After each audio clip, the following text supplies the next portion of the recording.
Okay, right now we are being recorded. This is the August 18 version of Tuesday Bible Chat. There are a handful of us here.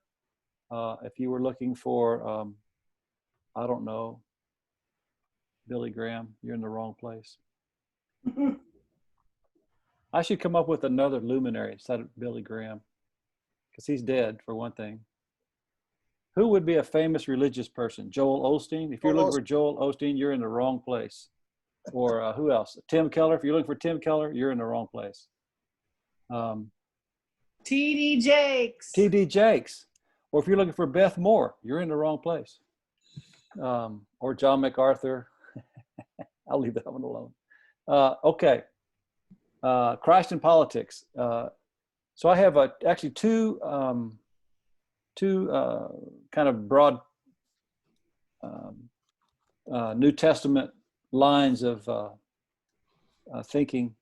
And the first one is I'm going to talk about Christ and Caesar, and then I'm going to talk about Paul and his conversation about government and citizenship. And so he approaches it from a kingdom perspective. I think Jesus does too. So it's helpful to think about kings and kingdoms as we tackle this topic. Again, we're being recorded, and this is Tuesday Bible Chat, August 18. So I want to begin with a text in Matthew chapter 22, verses 15 through 22.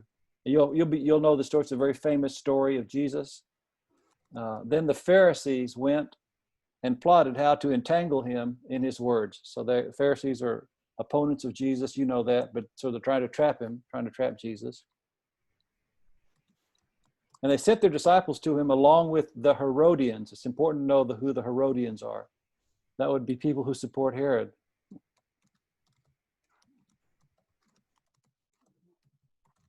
All right. The Herodians.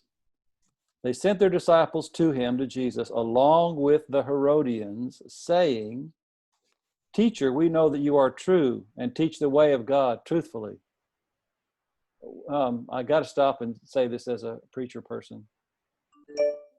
It's just really the wrong thing to try to butter up Jesus in order to deceive him.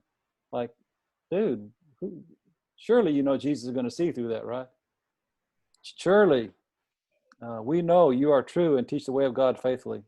And you do not care about anyone's opinion, for you are not swayed by appearances. Tell us then what you think. Is it lawful to pay taxes to Caesar or not? But Jesus, aware of their malice, said, "Why put me to the test, you hypocrites? Show me the coin for the tax." And they brought him a denarius. And Jesus said to them, "Whose likeness and inscription is this?" And they said, "Caesar's." Then he said to them, "Therefore render to Caesar the things that are Caesar's, and to God the things that are God's." When they heard it, they marveled, and they left him and went away. All right, so I think this lays the fundamental groundwork for us when we talk about Christian in politics or in the political arena.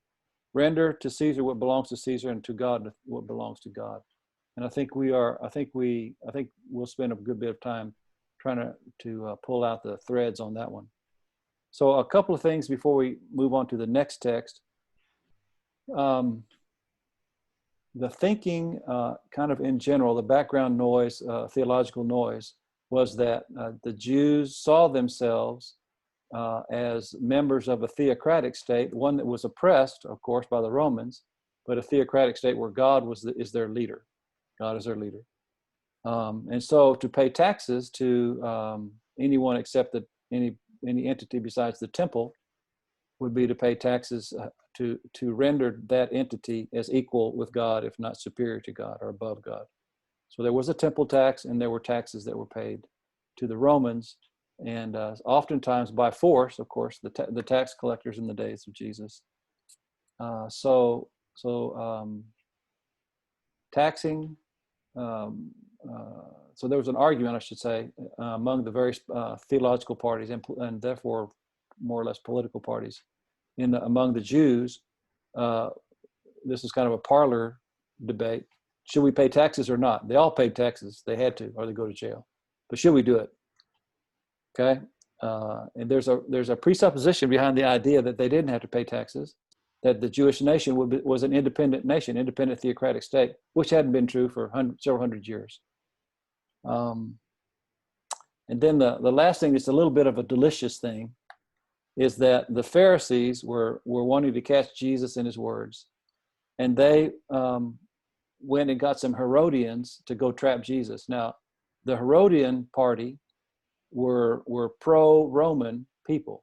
They were saying we should go ahead and submit entirely to the Roman government. They're here for our benefit. Herod's our friend. Caesar is our buddy. And we should submit to the Romans. That's the Herodians. And the Pharisees, they didn't really think that way. But, this is politics makes strange bedfellows kind of a situation here. And then you had the Zealots, who hated anything to do with Rome or the oppression of Rome, and carried around a little knife in their shirt pocket or their cloak in order to stab as many Roman soldiers as possible and get away with it. So the Zealots. And Jesus had both Zealots and non-Zealots in his crew. He had Zealots and tax collectors in his disciples. And then later we find friends of Herod in among the church. So the intercourse between government officials, political parties of the day is right here in this first text. So the questions come, we're not going to answer them now, but we can come back and talk to them. What allegiance do we as followers of Christ owe the state? Is there a limit to that? What allegiance do we owe God? And God only, and not to the state. Can we pull those threads out? So that's a good little conversation, which we can come back to. Let me read this other part about Jesus and Pilate. So Jesus never appears before Caesar, never makes an appeal to Caesar, but Pilate, the governor of the land, is a representative of Caesar. Okay, so Herod was too, but Pilate is more or less the military leader, and because of that, a direct representative of Caesar. So we have in John 18 and John 19, Jesus appearing before Pilate. Pilate entered his headquarters. This is John 18:33. John 18:33. Pilate entered his headquarters again and called Jesus and said to him, "Are you king of the Jews? Are you?" Jesus answered, "Do you say this of your own accord, or did others say it to you about me?" And Pilate answered, "Am I a Jew? It's not my thing to know. Your own nation and the chief priests have delivered you over to me. What have you done?" And Jesus answered, "My kingdom is not of this world." So he says, I'm a king. I'm just not your kind of king. My kingdom is not of this world. If my kingdom were of this world, my servants would have been fighting, that I might not be delivered over to the Jews. But my king is not from the world, my kingdom. Then Pilate said, "Oh, so you are a king." Jesus answered, "You say that I am a king. For this purpose I was born, and for this purpose I have come into the world, to bear witness to the truth. Everyone who is of the truth listens to my voice." And then Pilate famously raises the question, what is truth? All right, so Jesus here is pretty much declaring that he is a king. He's just saying I'm a different kind of king, which confuses Pilate, I think. Then the next chapter, John 19, verse 12, Jesus has been engaged elsewhere. Then he comes back to Pilate. From then on, actually Pilate is trying to release him. From then on, Pilate sought to release him, but the Jews cried out, "If you release this man, you are not Caesar's friend." You are not Caesar's friend. Everyone who makes himself a king opposes Caesar. Jesus has said he's a king. That's why we turned him over to you. So when Pilate heard these words, he brought Jesus out, sat down on the judgment seat at a place called the Stone Pavement, and in Aramaic, Gabbatha. Now it was the day of preparation of the Passover, which means it was Thursday. It was about the 6th hour. He said to the Jews, "Behold your king." I'm sorry. That's really funny to me. He's just poking him in the eye with a sharp stick. "Behold your king." They cried out, away with him, crucify him." Pilate said to them, "Shall I crucify your king?" The chief priest said, "We have no king but Caesar." So they pledged allegiance to Caesar, which would be totally against their way. This almost completely against their way. So he delivered him over to them to be crucified. And so I just make the point that Jesus was crucified on a charge of sedition.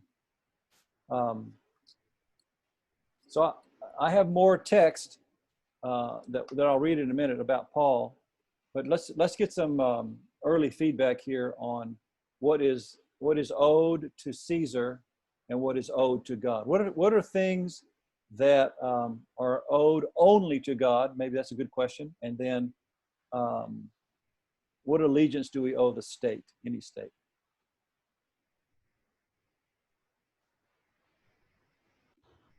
Would you like for me to make some suggestions or give you some time to think?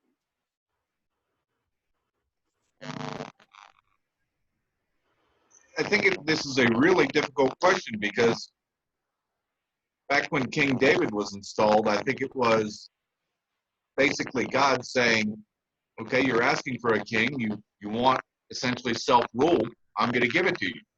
And then we've gone down the path of man-made rule, and even King David, who accomplished great things during his reign, was fallible. And you mean the Bathsheba thing? Yeah. Among other things? And if you look even just in the 20th and 21st centuries, you look at how often you have somebody who's a great moral leader, and it's few and far between. It's every 40, 50, 60 years. And even they are fallible to a certain extent. So I struggle with somebody who's wanted to be involved in community service via politics, just because I can tell you just from knowing about organizations and culture that a diversity of belief systems is a nightmare. It's a nightmare to try and organize people around a unifying goal when you have a diversity of belief systems. And while a lot of people don't want to hear this, freedom of religion in the United States makes it a organizational nightmare for our government. And to a certain extent, to answer your question specifically, I see the Bible as my guide, and I play along with the rule of law just so I don't go to jail. Okay, so what I give Andy, God is my time and my money as much as possible. Okay, so let me pause and say, you realize, don't you, that you covered a lot of ground there, right? Yeah. Okay. I just want to encourage you that in the future, kind of give us maybe one idea, Okay. because you range from David in the Old Testament in the theocratic state all the way to the 21st century. Anyway, so fair enough. Let me. So what I heard you say, at least in part, is you would like to see leaders in government who are good people, moral people, and they're hard to find. It's hard to find that in government. Heard you say that clearly. I also heard you say that we should pay our taxes, and you said two things at the very end: pay our taxes, and what else did you say?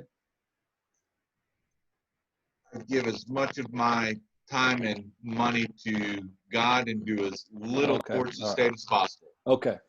So I want to give as much of my energy and time to God and as little to the state as possible. Okay, I like that. Thank you very much for that. So that's kind of what I was looking for.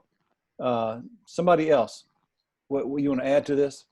Or you're welcome to weigh in on King David and the theocracy of Israel. That's fine too.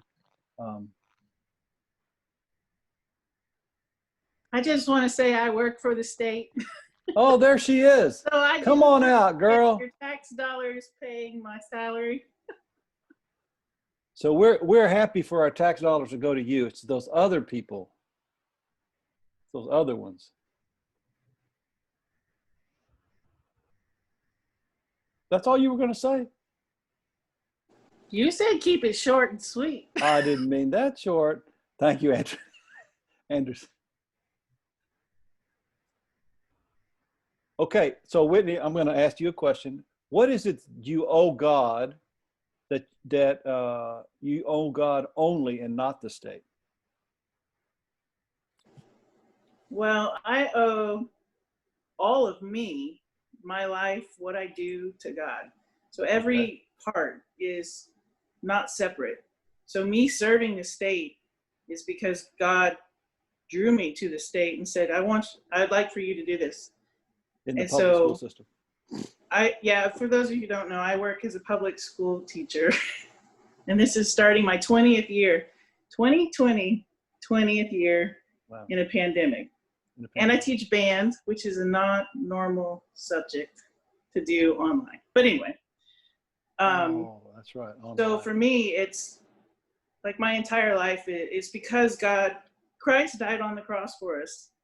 And there is nothing I can do except give him my all. And so part of that is just me living wherever he takes me. Okay. To the best I can. So in terms of absolute loyalty, that only goes to God. If you're going to be absolutely loyal anywhere, it'll be only to God. Is that a fair enough restatement of your? Okay. Okay. I'm gonna call on my sandbaggers over here, Jim Davis and Jerry Latham. So I know they both are highly opinionated. And Lynette, we can come back to you in just a second. But what is it you owe to God that you don't owe the state? Or what would you say are ways that we should all be in allegiance to the state?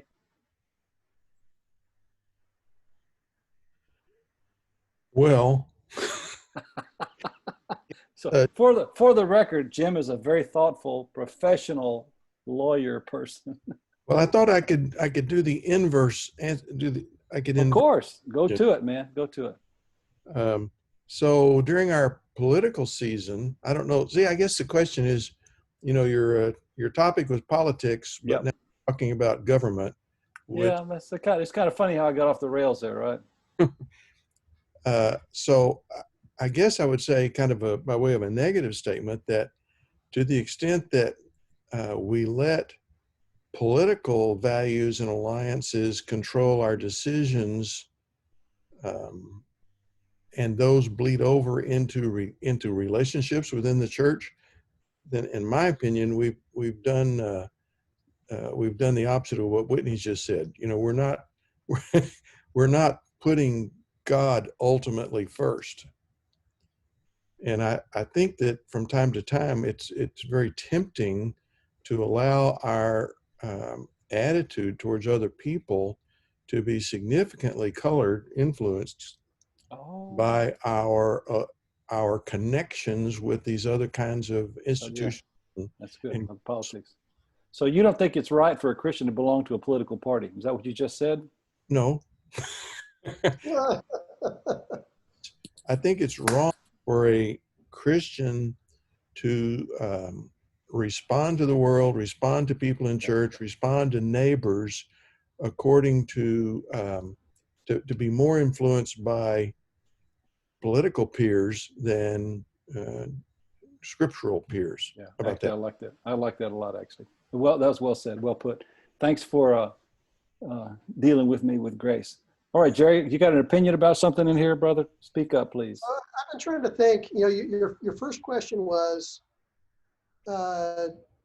what is for God alone, or what that you would give to God or owe to God that you do not owe to the state or the politicians or government.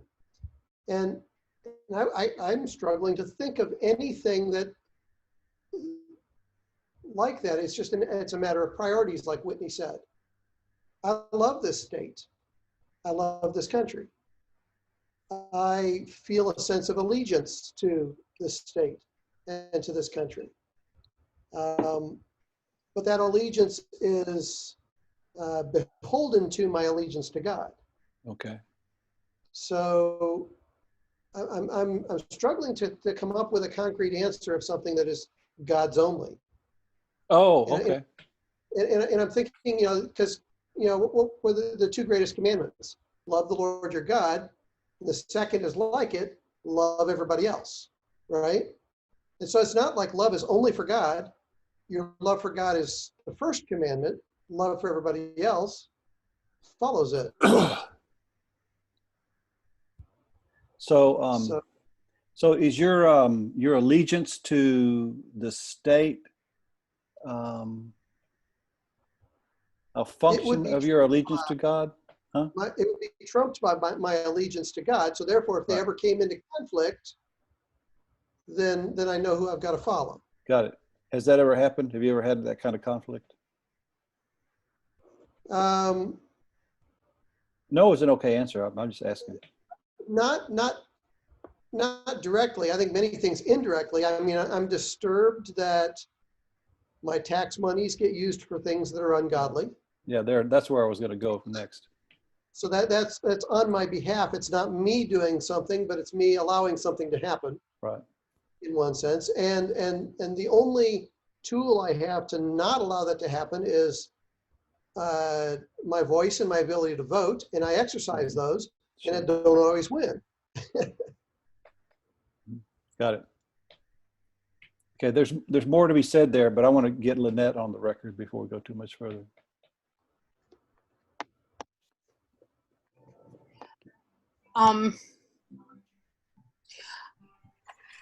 In a sense, I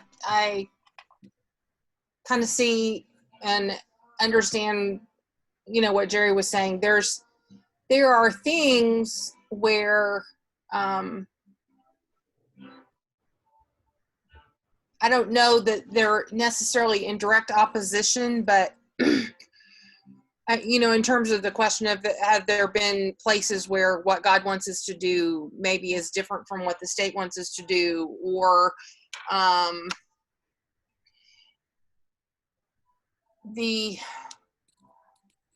I guess the idea of having to work within structures that are set up by the state. So we've chosen to homeschool because we believe that's what God's led us to do. But I'm going to make sure that I'm following the guidelines that are set up by the state for what I have to do. When we had the nieces and nephews come live with us, we had to go through a process that dealt with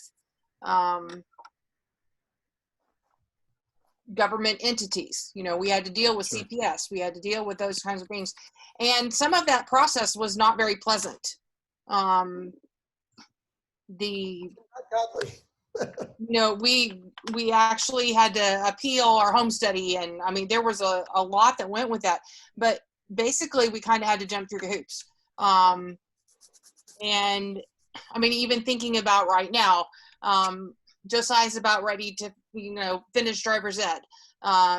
There are certain requirements for parent-taught driver's ed that we might think are stupid, but the state says you got to do these things, and so we need to set an example of obeying authority. But at the same time, thinking about it in terms of politics and voting and that kind of thing, I am very much one who's going to vote my conscience. I am not one who will say, oh, if I vote this way, my vote's being thrown away.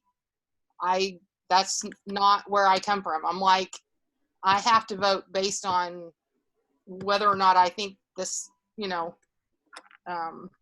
a particular candidate is somebody that I can stand behind.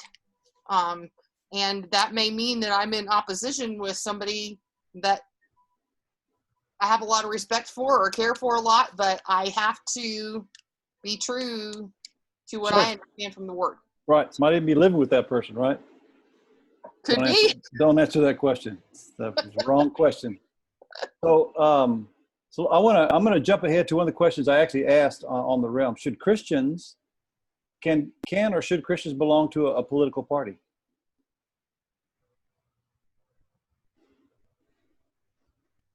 What do you mean by belong? I was just going to say that same thing. Okay, let me see how to define that. Become a card-carrying member, vote always for their candidates, something like that. Those are two different things. If you're a card-carrying member, you're committed to vote for their candidates. No, you're not. That's how I understand it. No, yeah, for sure. So for example, in past years, voting in the primary, I've declared myself Republican, Right. so that I could participate in some of the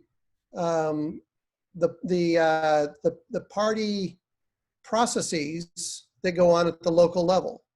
In other words, go to some of the precinct meetings and things like that to have an influence. Doesn't mean I agree with all of the planks of the Republican Party and that I agree with all of the Republican candidates that are out there. And I don't necessarily just check that Republican box.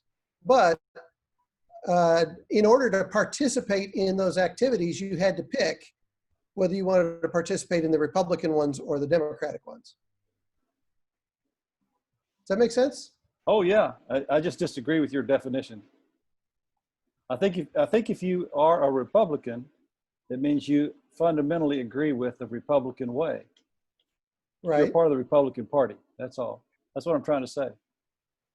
Maybe not every plank in the platform, but most of them.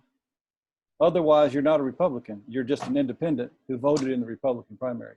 I'm talking about declaring yourself a Republican or declaring yourself a Democrat, which is done in Texas anyway, during the primary, as I understand. At the primary, yeah. Right. When you get to, you select which ballot you're Right. going to vote on, and you Right. can't vote on both of them. Can't vote both. Right. I find that I'm mostly aligned libertarian and not Republican. Okay. And that was what Lynette was alluding to is at least in the past, the libertarian platform, while I agree more with it than I do with the Republican platform, hasn't been a viable third party. And Right. therefore, at least my feeling has been that it saps more votes from Republicans than it does from Democrats. And in a three-party election where there's no runoff, that can, having a split on the conservative side, Right. it can make it harder to come up with a candidate. And Yeah. so I view that in an area of strategy. Lynette saves her strategy for things like white elephant gifts. Extremely strategic there. I'm not even sure how to respond to that. I know it was a joke, but it was anyway interesting. So let me pause here. I want to come back to. I think we're having an interesting conversation, but let me use the term in general. Maybe I hope that's what I mean. Can a Christian be a Republican? Does the Bible allow that? Can a Christian be a Democrat? I was going to be fair here. For the record, I don't think either party is the party of God, just for the record, okay? No. So, And I don't know of anything that I'm aware of that the Bible says you can't be either of them. okay. But I struggle with the fact that I can't find a candidate that appears to be non-remote. Right. That I would be happy to vote for. Yeah. In fact, I find myself in recent years voting against more than voting for. Yeah, I totally agree with Because that. I can't Yeah. find one that I'm happy with, and therefore I have to vote for the one that I dislike the most or dislike the least. Just like the least, yeah. Okay, so Jerry and I have had a great conversation here. Anybody else want to weigh in on this? Can a Christian be a Democrat, or can a Christian be a Republican or a Libertarian? I'll throw that bone out there to Lynette. I struggle with the same thing Jerry does. I was so excited to see a congressional member in the state of Florida declare that God was his leader, and he happened to be part of the Republican Party. I called him up, spoke to him, and sent him money just to encourage more people to put God before country and party. I like it. I like it that you take action and that you push your money where your mouth is, Andrew. I like that. Well done. Anybody else? Whitney? I like popcorn. Popcorn like is popcorn? very good. What? You said, Lo- can a Christian be, you know, any political party? So I call it popcorn. Popcorn. I'm I creating a thought new one, a new one. like the Whigs. The Whigs. Like, yeah, Whigs with an H. We had all kinds of political parties. We did. Okay, thank you, Whitney. Leaving Whitney behind. Jim. I'm giving into my temptation to ask you Yeah. in scriptures that we read earlier, there's two parties. Which one of Uh-huh. you guys? Which The what now? Zion's, Which I didn't hear everything you said. I talked over you. as between the Herodian party, call it, and the Zealot party, which one of them do we think is the good guys? Oh yeah, that's a really good question. So Jesus had a zealot among his disciples, and he had essentially had a Herodian also in Matthew the tax collector. So I think I'm going to say they were both bad guys. One murdered people outright, and the other out of zeal for the nation, and the other destroyed his people outright for zeal for money. So yeah. I think, I guess my stress levels in this area are when it seems like, and I'm still kind of working through trying to understand what all this means, but the so-called binary choice, Yeah. that Somebody in the U.S. now. Yeah. yeah. And so I've read one guy who said he's got a two-pronged test. For a person to earn his vote, that person has to have integrity and has to be a person whose morality you respect. And secondly, he has to take he or she has to take positions that you support. And if you can't pass both of them, you don't get his vote. And So he votes very infrequently. well, he finds somebody else to write in. Ah, okay. He's So saying, I got it. He keeps his integrity. I got it. and he also used this guy used a phrase I thought was interesting. He said, there are a lot of issues that are necessary but not sufficient. Okay. So, which I thought was an interesting way to view. In other words, you pick an issue on which major parties disagree on, so to speak, and you may say the answer to your position on that issue is important, but it's not determinative. There's needs to be some other things that go along with that. Right. And what I see, or at least in years past, I won't talk about now, what I detected myself is a temptation to float towards, issues that one issue determines the whole thing, Right. let's just say. And that has proven to be really problematical for me, at least during the last 4 years. Okay. It's just like the stress of being presented with package deals. You get to choose a package, but there's stuff in that package you don't like at all. Yeah. And go. No, sorry. So you went where I was hoping we would go at some point to talk about is it oh man. So I can't ask the questions I need to ask with any great integrity unless I use a lot of words. So I'm going to ask them ugly and we can clean them up, right? So Recording. we are recording. So can Christian, is it right as Jim pointed out, let me start over. Jim pointed out that we're in a binary system, two-party system, and as a voter you're presented with a package deal, and nobody's package deal is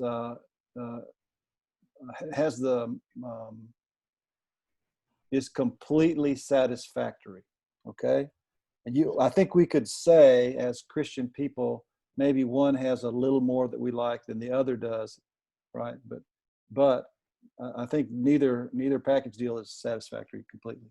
So, as Christians in this nation with a binary party system, should we compromise? And Jim said, "Hey, I know a guy that doesn't compromise ever." If he doesn't, if somebody doesn't meet his qualifications, then he just writes somebody in.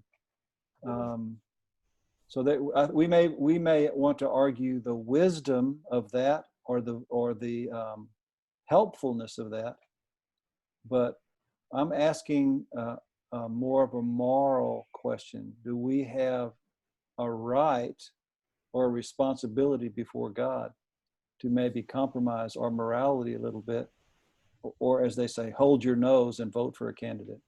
Should Christians do that? Why or why not, as the teachers say? So why so if Are you No, saying, I heard Martha murmuring back there. murmur? Hey, you- Martha, when you say it like that, it sounds a lot like murder. Go ahead, Jim. I was trying to restate your question for myself. Are you saying, should Christians be Whoa. to hold their nose and Should make it? I'm sorry, Jim. You cut out right at the wrong time for me. Should Christians what? Whether you were saying, asking the question, should Christians be obligated to hold their nose and make a choice? Yeah, that's kind of what I'm asking. But I think the two-party system forces us in that direction. So my question is, should we play along, I guess? And that was what I was trying to get at with using the term moral. Because it seems to me like every choice we make in the binary system has some level of immorality in it. So I try very much not to hold my nose and vote for, quote, the lesser of two evils. I don't feel like that, for me, that does not have integrity. So I would rather write someone in, or maybe even choose not to vote if I cannot feel like I can vote for the person. Okay, thank you. Jim. So I was listening to a guy sort of talk about the psychology of this lesser of two evils things.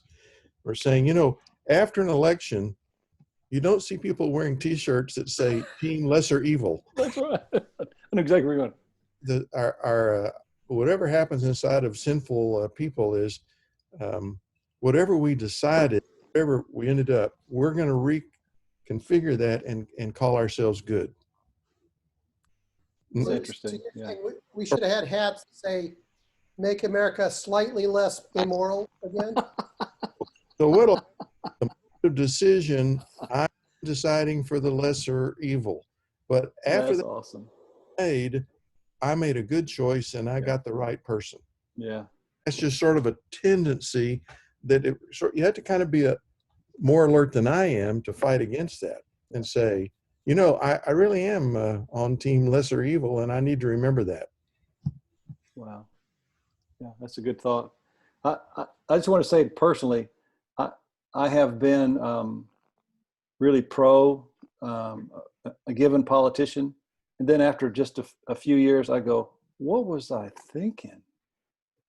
So that happens to me a lot. So I'm old enough now. I go, lesser of two evils, or whatever, how I want to justify it, knowing that I'm going to be dissatisfied whenever it comes along. So there are a number of political theories at play here that we haven't really talked about at all. We're just kind of talking from the Bible. And one of the ideas behind the American political system is the concept of checks and balances, and that's why we end up with we've ended up more or less with a two-party system to check the other, for one thing, and then they have this broadband platform of ideas that gets put in play to try to gain the support of most of the people, or a large number of the people, and so what you end up with, frankly, is dissatisfactory to everyone, or a little or some satisfactory to many people. And the one of the political ideas behind that is you can't mess it up horribly bad because somebody's always checking you against going into full dictator mode. So that's part of the political theory behind, poorly stated, but part of the political theory behind where the way we do things. So that the American political system is a more molasses-like structure, and unless there's some sort of huge emergency that gets everybody thinking in a similar direction, the thing is just bogged down all the time, and that's purposeful from one political Or even perspective. in an emergency, everyone's thinking all different kinds of things. Yeah. Well, I think it's been noted that since Congress, the elections are every 2 years, whereas the president's every 4 years, that it's extremely common for 2 years after a president gets elected, both houses of Congress tend to shift toward the other party as a balance. Right. And it's almost to be expected. Right, and so that's part of what I was saying. You can't. It's hard to get everybody headed in the same direction. So there's always our system does give a good deal of weight to voices that are not the majority voice, and some people think that's just really good. Part of the other problem is if you read some of the founding documents, the original ideas were politics wasn't supposed to be a career. Right. It was supposed to be a temporary civic duty that you did, served your time, and then went back to your business. And it's become a career. Right. And one of the things I think that happens in having become a career is it's very hard for the moral politician to make it to the upper echelons. You might find in some of the local elections, in the school boards, maybe in some of the city councils and stuff like that, you'll find people that you can actually admire and that you don't feel sullied when you vote for them, but they don't make it very far. The ones that make it very, very far are the ones that are willing to wheel and deal and compromise their position to buy those votes to get that following. And by the time you get up into the upper political positions, they've pretty much been compromised. Right, and they I think what they would argue is that's the way the system is set up, and you're either good at compromising and making allegiances, or you get left behind. Kind of the idea. So I think I guess my point in bringing this up is I think as Christians, I think we need to be thoughtful about all that and kind of make peace with the system as it is. So, and not, anyway, I'll just leave that. I would think that we would want to encourage Christians to pray for their candidates. Like the Lord said, he put authorities in place, even though they are, us broken people. We not only need to pray for the fact, the people that are there already, but also when we're going to vote, we should have peace with Christ on our choices, and that will take the burden off of you to pick the right one, because you're listening to the Lord. And no, he's probably not going to say, choose this one, but there will be a peace that comes over you at the time you need to make the choice, because that's the way the Holy Spirit works. And so I would just say that we should encourage Christians in that vein, because you're not going to find even a Christian with the whole perfect package. Right. That's why people get upset with preachers all the time. Oh, that was my great-grandfather. No, it's okay. Don't need to apologize. I was just messing with you. So let me ask the question. Jerry, I think I want to agree with Jerry. I think Jerry made a good point that the higher up you go in politics or the political ladder, the more compromised you become. It's rare that anybody's, which is why some people like non-politicians to be voted into high office, because they think that person is not as compromised as a career politician. And that may or may not be the case, but I'll leave that there. So with that being said, can a Christian be a politician, a career politician?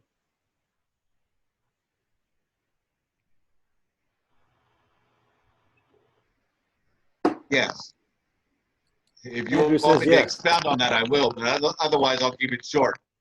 I appreciate the yes. Thank you, Andrew. Hey, I appreciate you playing ball with me tonight, Andrew. Thanks a lot. He says yes. It's possible for a Christian to be a career politician and work his way up the ladder, even though he may have to compromise his position in order to gain enough influence. Does everybody agree with Andrew? I would agree. And in fact, I think they would have to have a pretty strong calling to do that, because they're going to face a lot of opposition, a lot of mudslinging, and stuff that's just, and that it's going to be hard not to retaliate in kind, and yet as a Christian you shouldn't. Yeah. And so it's fraught with trouble, but I think it's possible. It's good. Have we had any really true Christian serve as president of the United States? Now, how are you supposed to know who's a true Christian? It's God's responsibility to know who the true Christian is. And therefore, I was going to say there's been many politicians. Your question assumes that there are no Christians in politics. But there are Christians in politics, and there are people that are trying to seek the Lord and follow after him, and yet at the same time serve him in this way. Yeah. So it's hard for you as a person to be judgmental of someone who stands up in front of everybody and says, I'm a Christian, and then you go and you hear about this raw deal that they did with the oil company or whatever, Right. And then say, oh, you're not a Christian. Well, who are you to say if they're a Christian or not? That's God's problem, not yours. Yeah. It's possible to be a Christian and not very bright. Okay, I'll leave that alone. Jerry. Well, I would agree, because there are Christians in our local body that I don't agree with. And yet there's okay. And yet they would take a stance that I wouldn't. And so why would I expect that just because a politician, I disagree with a politician, they're not a Christian? I agree with Whitney there. We can't make that judgment. However, I would love to see a Christian politician that I can be fully behind. I haven't found one yet, but I would love for that to happen.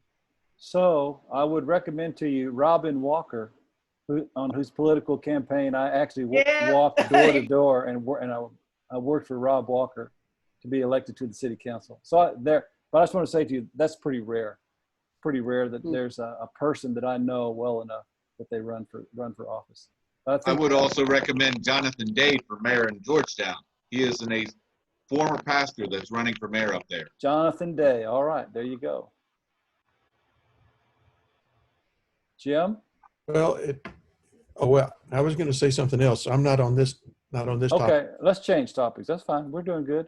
It's already 7:30. Can you believe it? It's like time has gone. I'll just say, as from what's important to me is how all of us in our local church respond to all of this stuff is more important in some respects than how we vote and who we support and that sort of thing. What seems to me to happen way too often is that people, because of who they held their nose for, can then translate that into hostilities towards one another in big but mostly maybe smaller ways. Okay. So I will say, as an example, I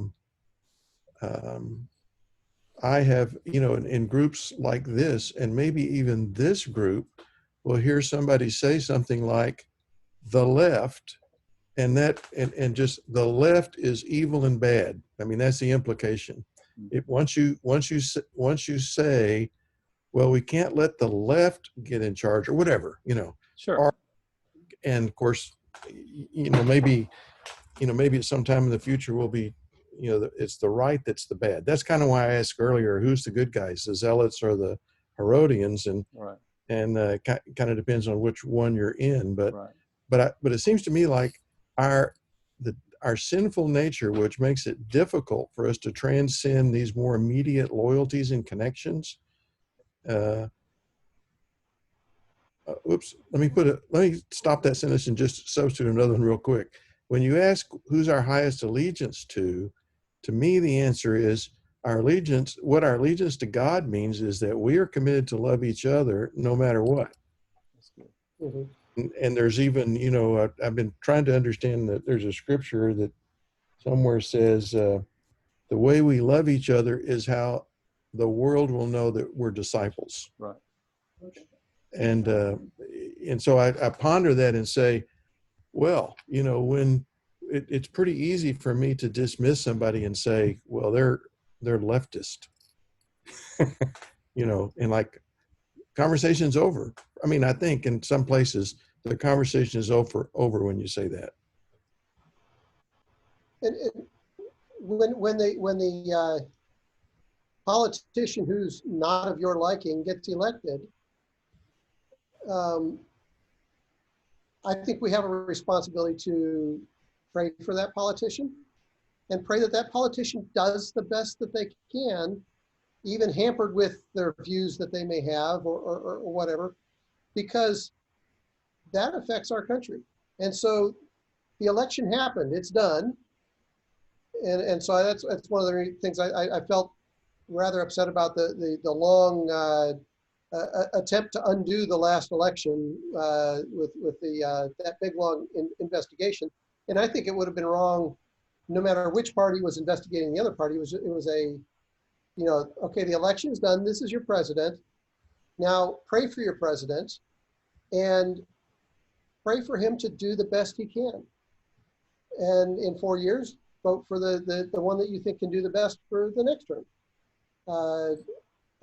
But what typically happens, I think you were alluding to this, Jim, is when the politician who is not of your choice gets elected, you figure, okay, well, my responsibility for the next 2 or 4 years is to hate them or to disparage them or to, I think that's not a Christian response. Well, I guess I'll just qualify that by saying the problem as I see it is that I spend the next 2 or 4 years hating all the people in my church who disagree.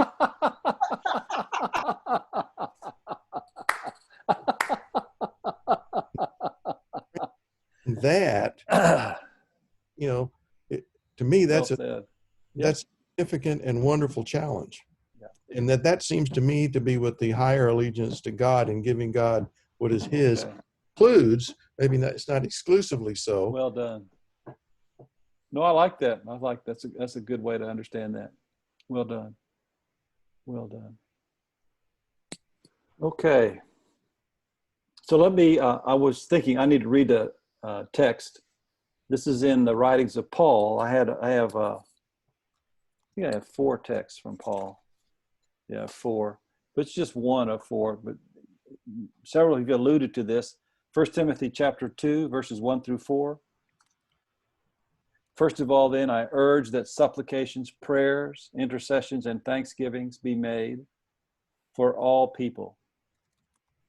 And it's really important, I think, most of the time when we see all people, that we think all kinds of people, because that's typically what it means, all kinds of people. Not just all people. God loves all the children of the world. That's kind of not helpful. If you think of all kinds of people, then the next line makes more sense. Be made for all people, for kings, and all who are in high positions, that we may lead a peaceful and quiet life, godly and dignified in every way. This is good and it is pleasing in the sight of God our Savior, who desires all people to be saved and to come to the knowledge of the truth.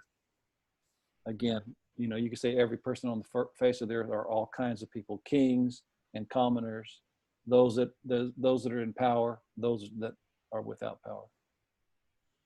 But Paul says, I urge you to pray for your politicians, to pray for your government, to pray for your leaders, that we may lead a peaceful and quiet life. It's really important. I think he doesn't say pray that your people can get in power and stay in power.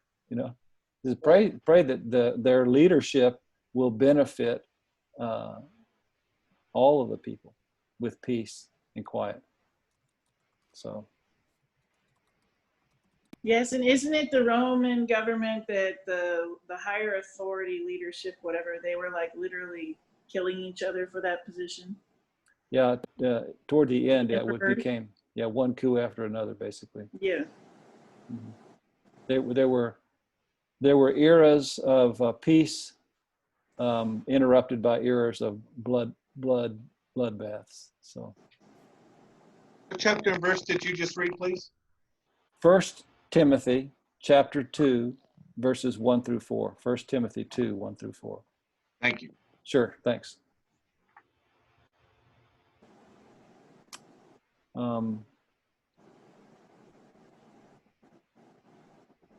Okay, so I appreciate Jim's exhortation that our allegiance to God should teach us how we are to treat one another in the political season. Are there ramifications for then political speech on the part of Christians? The answer is You yes, mean but can they go campaign for the guy or what? no. I mean, is there such a thing as Christian political language, or maybe Yeah, or there's a lot non-Christian? of PC stuff going on. Well, so here my question probably is a question that begs for an answer. But I'm just following up on Jim saying we should treat each other in a certain way. So I think that means there are limits on how we talk about each other, and maybe even each other's candidates or each other's political positions. Would you agree with that idea that there are limits to that? There's no such thing as no holds barred Christian dialogue. That's what I'm trying to say. Do you agree with that idea? Hi, Cindy, it's good to have you. Yeah, you have to be careful what you say, or you might end up having to have an extra congregational meeting to explain it.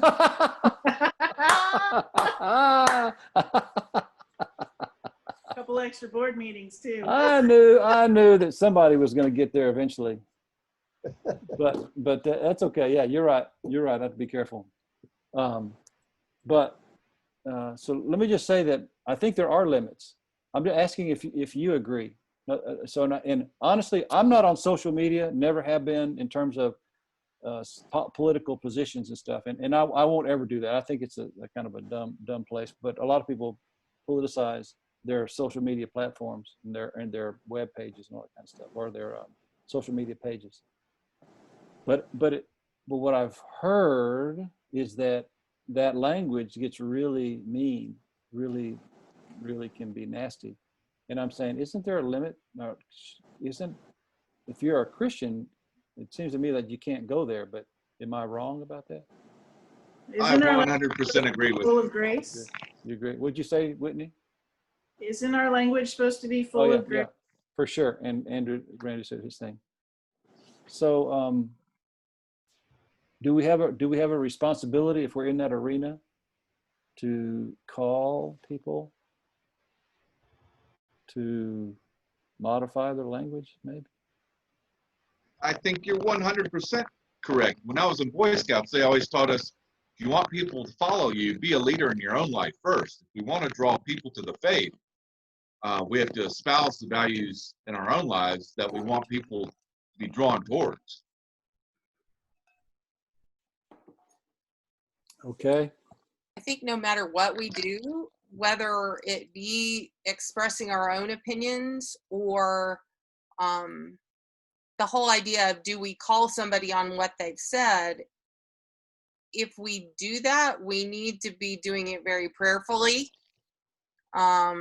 Just like any other kind of confrontation that we might have with someone else, we need to be sure that we've really prayed through it before we would consider that. I try very hard not to enter into anything political on social media. Okay. But there are things that I see that are very, very hurtful. And it's extremely polarizing. And I've also seen things that something that was designed not to be political at all, that was designed for some other purpose, to bless somebody, you know, somebody who needs meals or this, that, and the other, and then somebody goes and puts something political on it, and that just annoys me like crazy. And I'm like, that's not the purpose of that. That's not what it was supposed to be.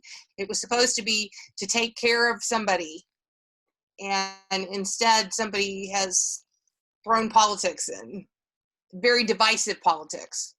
And so just the caution and doing things prayerfully. And it's interesting, there's something about the social media platforms, and really the only one I'm involved in is Facebook, because I've never really gotten onto Twitter or any of the other things. But there are people on in my friends group that I expect extreme things from, and I mute them occasionally because I don't need to be seeing all that. And I see there are people who are extreme left and extreme right, and I muted them both. But then what's surprising is you find somebody that you never expected it from, that all of a sudden is posting things and behaving in a way that the platform tends to drag people down into the mud with them. And because a lot of it is very reactionary. They'll say something that's maybe not well thought out, or maybe not was taken in a way that wasn't intended, like Lynette was saying. And somebody will make a comment, and then they feel like they need to respond, and they'll over-respond and to try and drag the balance back the other direction. And the next thing you know, there's this mud throwing tug of war, and it's amazing how people that you thought had more sense than that will get dragged into it. So Christians have a responsibility to keep the discourse civil. Is that what I'm hearing people say? Yeah. Act like Jesus. Like Jesus? Somebody who said like Jesus? Who said that? Was that you, Whitney? Act like Jesus. Act like Jesus. Well, but that means that sometimes you can call people snakes and vipers, right? Now that was, yeah, it was Jesus. He called it, that's John the Baptist, Jesus. Yeah, you're right. You snakes, you devil's brood. You're right, you snakes, bunch of snakes. It might be best, Jerry, to let Jesus call people snakes. And we maybe should stay away from that. Okay, so it seems to me that, oh, I'm sorry, Cindy, your mic's not working? You can't get it to unmute? You have to roll the mouse across to the lower left-hand corner to the microphone. Roll the cursor across. And She's unmuted now. oh, there she is. Oh, I can't hear you. No, not yet. Okay, it's not working. Yeah, sorry. You would have to go out and come back in and make sure you click that you want your computer mic to work. Yeah, just wait. Okay, yeah. You can do that if you wish. We're going to be here another 20 minutes. You can chat your questions or comments. Yeah, you can put something in chat. We have just yeah, she's already done it. Okay. All right. So go ahead. I'm sorry. Well, the other thing that I think is really important is the whole idea of civility to within that is that we all need to be very aware that certain people are much more sensitive to words than other people are, especially people for whom words and words of affirmation are their primary love language. Things that somebody might say, well, I didn't intend that to be harsh or hurtful, can come across very much right. that Can be way. Received that way, yeah. And so when we do things, we need to be thinking about that and our civility, and thinking about what civility means, not only from our own perspective, but from the receiver's perspective. So I've been told that politics is a dirty business, and if you aren't willing to get down in the mud, you ought to stay out of politics. Do you agree with that idea? No. Okay. But expect to No. have to take. Was that Jerry? I said you still will have to expect to take a bath because you're Take a going to bath, get muddy. I mean, it's not that you need to engage in it, but it's going to be there. Right.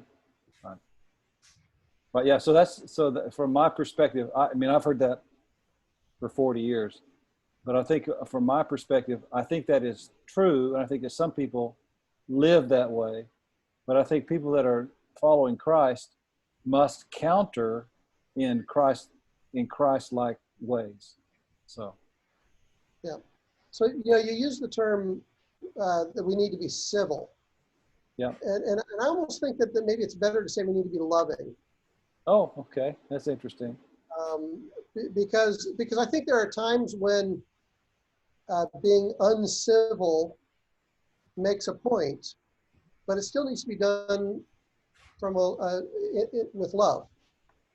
You can be harsh if you need to be, but if you're being harsh to be mean, then that's not constructive. Yeah, I would also argue that in order to accomplish very much legislatively, the conversation has to be civil, if not loving, so that you can actually listen to each other, even when you disagree violently. You have to listen in order to understand. So.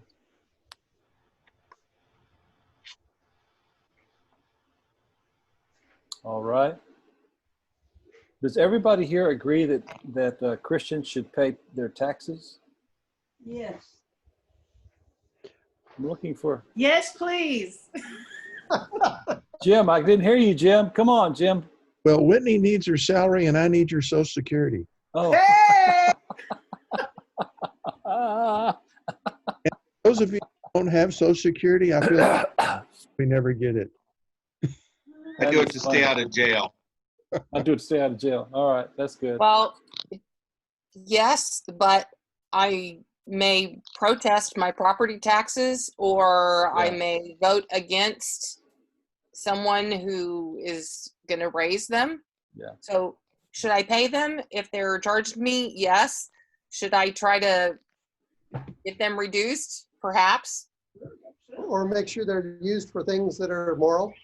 Right. I think we want to do that. So there's some sort of grief, but obedience in paying taxes. I think we need to do it, but I think that's the whole idea of being involved in government and in politics is in order for the government to function, it needs funds, and we want it to be done with the most integrity and the most value. And so things like teaching our children, there's value there. Other things our taxes get used for don't seem as valuable to me or seem to be unvaluable. Right. But God did say, we have government because we demanded to have government, and he said that a respect for that authority shows our integrity to God, that we're respecting the government that He's placed over us. And so I agree with paying taxes, and like I said, but there's some grief in there too. Grief, yeah. I thought you said grief. I want to be sure I heard that correctly. Grief.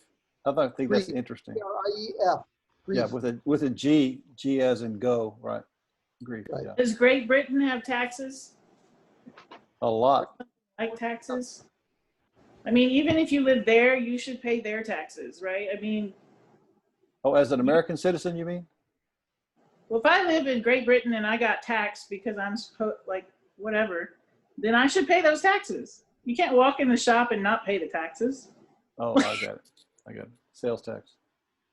But if you had, income tax or whatever it was, because you live in a different society, you still have to follow those rules. You can't just walk around not following those rules and expect to be able to keep doing what you're doing. They're going to come find you. In some cases, they'll throw you in jail. Yeah, that's You're yeah, in Andrew's position, you do what you need to stay out of jail. yeah, right. So it's Romans 13. Stay out of jail. I was thinking of grief, paying taxes and the grief of it at times, and the fact that we have a government system that does not allow us to opt out of certain government services. Well, I want to pay for everything except the military. I don't want to pay whatever portion goes to the military. I want all of that to go to social services and not to military spending. I don't want to buy any bombs for any planes. I want to hire a social worker. But we are not allowed that option. So I appreciated Jerry's word, grief. Which brings me to a topic which we don't have enough time to talk about, but I think is very interesting. Our city council has voted to, here in Austin, those of you that are not in Austin, this probably doesn't bother you at all, but just to defund our police department by a third of its, Cindy has an opinion, So to be clear about defunding, it's actually it should be fund shifting. Take certain things and move them around. I actually don't think that that's going to stand even here in crazy Austin. But it's an interesting political football to kick around. So let's do. Well, I don't know. Maybe not. I don't know. I can't think of Jim. The governor announced this afternoon he wasn't going to let that happen. Oh Yeah, he did. What did he say? I wasn't available for his noon news conference. I forget the mechanisms, but it's sort of like he's not going to withhold state aid or something. I don't remember. No, that's He's going to hold he's going to cap all property tax revenues so that he's going to cap Austin's ability to raise revenue. Wow. He can do that by the governor's power, or is he going to do that legislatively? Probably legislature. I don't know. Okay. He's going to try to push through some, it's his threat to push through some new laws. That's interesting. I know he was ticked off because he feels like Austin will be letting down their commitment to guard the state capitol. That really kind of ticked him off. That was what he said initially, which is true. The APD answers the call when there's trouble at the state capitol. Yeah, the headline says, Abbott proposes Texas cities that defund police have ability to increase property taxes frozen. So. Yeah. I don't think that'll fly, but it's an interesting idea. Should I don't know. I can't do it. I was going to ask about Christians and defunding the police, but I'm not going to do that. Let's just not do that. Defund local church. No, sort of like when you said, we don't get to have a whole lot of input into what the government does with our taxes. We don't have a whole lot of input into what the church does with tithes. Oh yeah, that's right, man.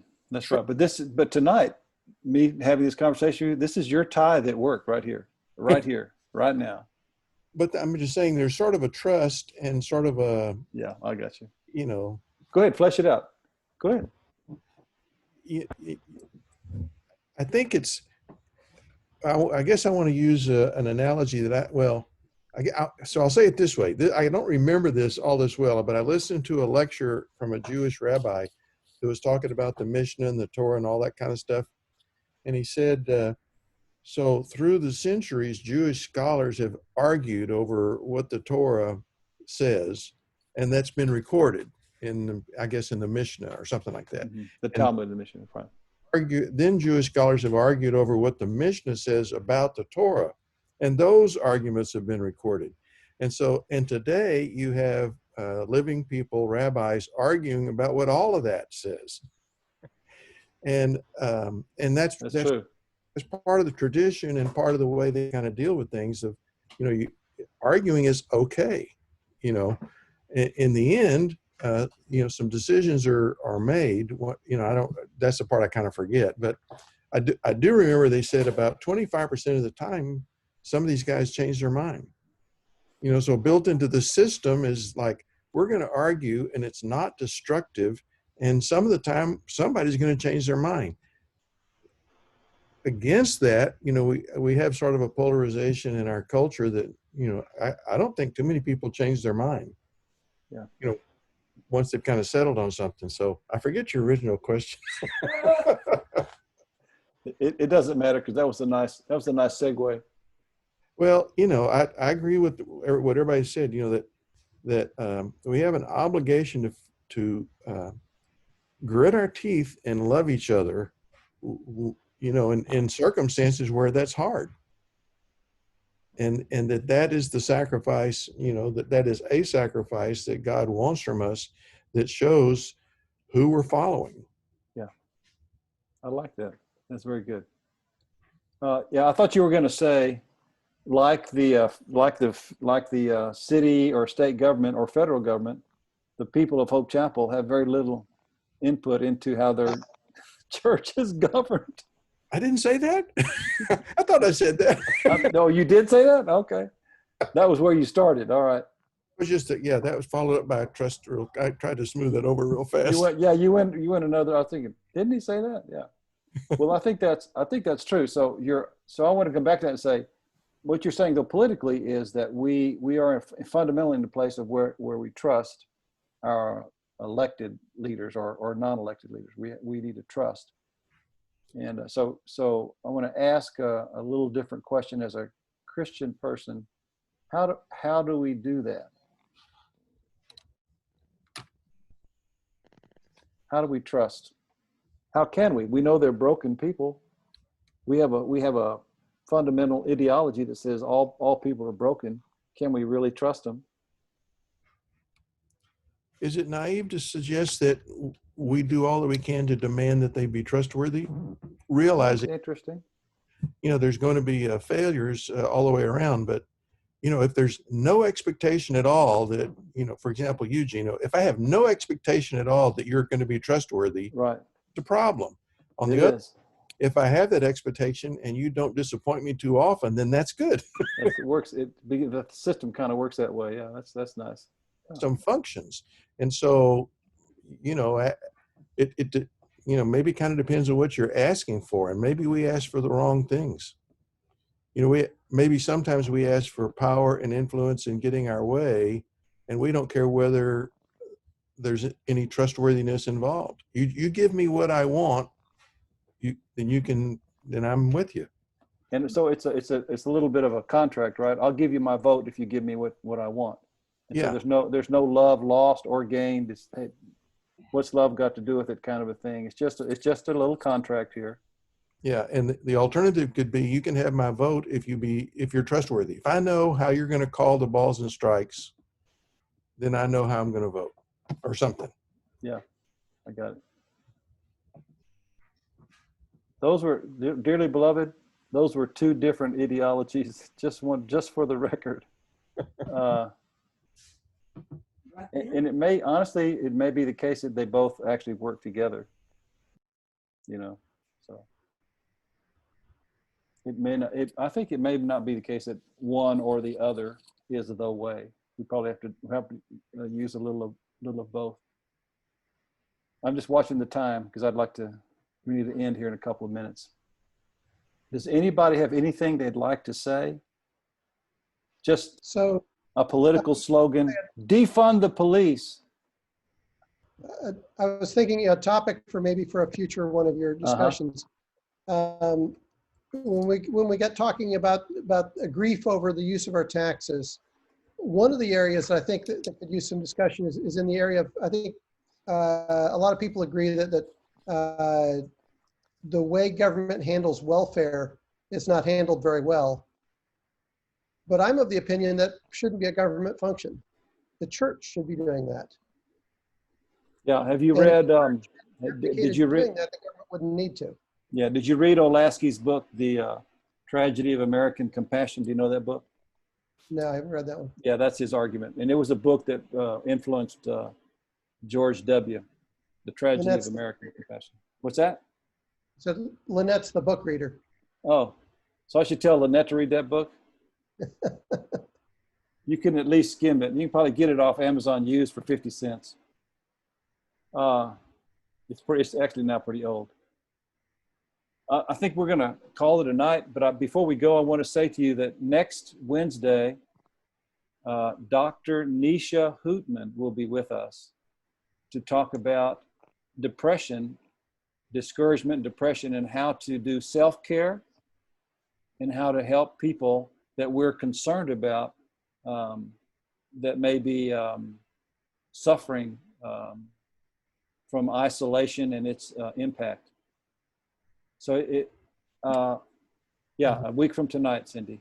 Yes, next Tuesday, Nisha Hootman. So I've scheduled her a long time ago. She's very busy. So it will be, I mean, I hope it's an interesting topic to people and hope people join us. So I encourage you to join us. She's a really talented person. I think she's interesting to talk to. And she's been getting ready for next Tuesday for a while now. She's doctor in psychology, doctor of psychology. Yes, and she's opened up her own practice. Oh, I didn't know that. Well, thank you, Andrew.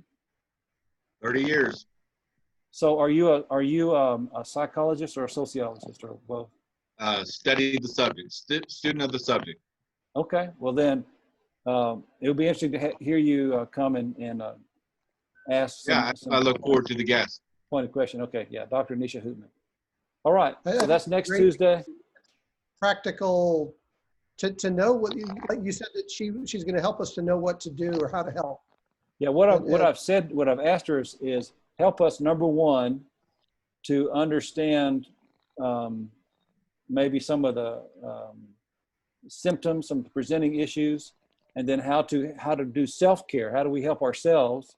You know, if we see ourselves sliding down into a hole, but then also we need to know how to look at the people around us and help them. Yes. So That'll be very powerful. good. All right, dearly beloved. It's been really fun tonight. I've enjoyed it. See, and seriously, y'all look at me like, Gino, tell the truth. We'll see you all next time. It was fun. Bye-bye.